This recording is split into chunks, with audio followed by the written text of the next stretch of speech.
Bismillahirrahmanirrahim. Assalamualaikum warahmatullahi wabarakatuh. Saya Rizky Nur Sofi'i dengan NIRM 1220.20.0083. Oke, baik. Di sini saya akan mengerjakan ujian akhir semester mata kuliah Strategi Pembelajaran Fikih oleh dosen pengampu Pak Dr. Haji Hamzah SAG MAG. Di sini saya menggunakan strategi pembelajaran, yaitu strategi pembelajarannya kooperatif. Strategi pembelajaran kooperatif adalah strategi yang memungkinkan siswa untuk belajar secara bersama-sama dalam kelompok kecil. Pada strategi ini, siswa bekerja sama untuk mencapai tujuan pembelajaran tersebut. Nah, seperti menyelesaikan tugas atau proyek. Alat-alat yang dibutuhkan. Nah, strategi pembelajaran kooperatif membutuhkan alat yang pertama, papan tulis. Papan tulis itu untuk menulis informasi dan instruksi tugas. Yang kedua, alat tulis seperti spidol, pensil, kertas untuk mencatat ide atau jawaban dari diskusi kelompok. Yang ketiga, infokus dan laptop.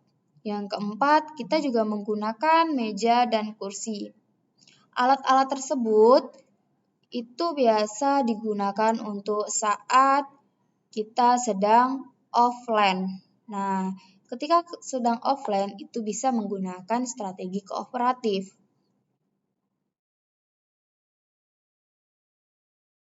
Cara pengaplikasi strategi kooperatif. Di sini ada langkah-langkahnya. Yang pertama, menyampaikan tujuan dan mempersiapkan peserta didik. Yang kedua, menyajikan materi. Yang ketiga, mengorganisir peserta didik ke dalam tim-tim belajar. Yang keempat, membimbing kerja tim saat mengerjakan tugas. Yang kelima, mengevaluasi hasil belajar tentang materi yang telah kita pelajarin. Yang terakhir, memberi penghargaan atau reward agar mereka tetap semangat. Oke, baik. Kita masuk langsung ke materi ya. Bismillahirrahmanirrahim. Assalamualaikum warahmatullahi wabarakatuh. Di sini kita akan memasuki materi yang berjudul Sholat Sunnah Muakkad dan Ghairul Muakkad pada kelas 10. Sebelum kita masuk ke dalam materi, di sini Ibu akan memberitahu tujuan pembelajaran kita. Yang pertama, peserta didik dapat memahami, mengetahui sholat sunnah muakkad. Yang kedua, peserta didik dapat memahami, mengetahui sholat sunnah ghairul muakkad. Nah, sholat sunnah itu ada 2. Yang pertama, sholat sunnah muakkad. Sholat sunnah muakkad adalah sholat yang selalu dijalankan atau dilestarikan oleh Nabi Muhammad SAW dan tidak ditinggalkan, kecuali sekali atau 2 kali untuk memberi petunjuk bahwa ibadah tersebut tidak wajib hukumnya. Yang kedua, sunnah ghairul muakkad. Sunnah ghairul muakkad adalah amalan yang Nabi Muhammad SAW tidak selalu melakukan setiap hari. Sholat sunnah ghairul muakkad itu sholat sunnah yang dianjurkan tanpa penekanan yang kuat, tetapi diamalkan. Nah, kita langsung masuk. Macam-macam sholat sunnah muakkad. Yang pertama ada sholat Idul Fitri dan Idul Adha. Yang kedua ada sholat rawatib. Yang ketiga ada sholat tahajud. Yang keempat ada sholat tarawih. Dan yang terakhir itu sholat witir. Macam-macam sholat sunnah ghairul muakkad. Yang pertama ada sholat duha. Yang kedua ada sholat gerhana matahari dan sholat gerhana bulan.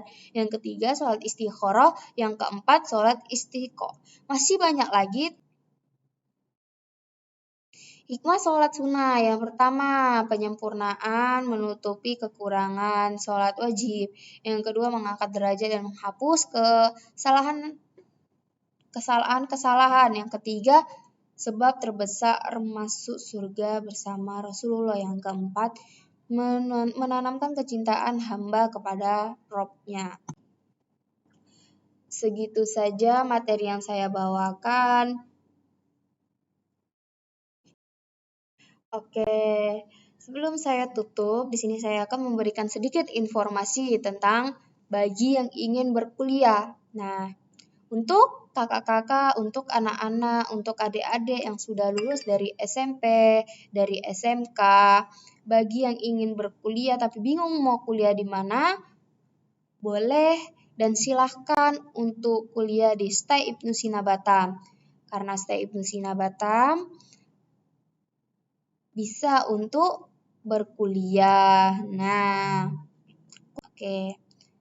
Dan juga bagi yang sedang bekerja tapi tetap ingin berkuliah, jangan khawatir karena di STAI Ibnu Sina Batam ada yang berkuliah sambil bekerja. Jadi, bagi yang ingin kuliah, jangan lupa kuliah di STAI Ibnu Sina Batam. Gimana daftarnya? Daftarnya ada di link ini. Daftarnya ada di link ini. Oke, jangan lupa klik. Terima kasih untuk informasinya. Sekian dari saya. Wallahul muwaffiq ila aqwamit thoriq. Wassalamualaikum warahmatullahi wabarakatuh.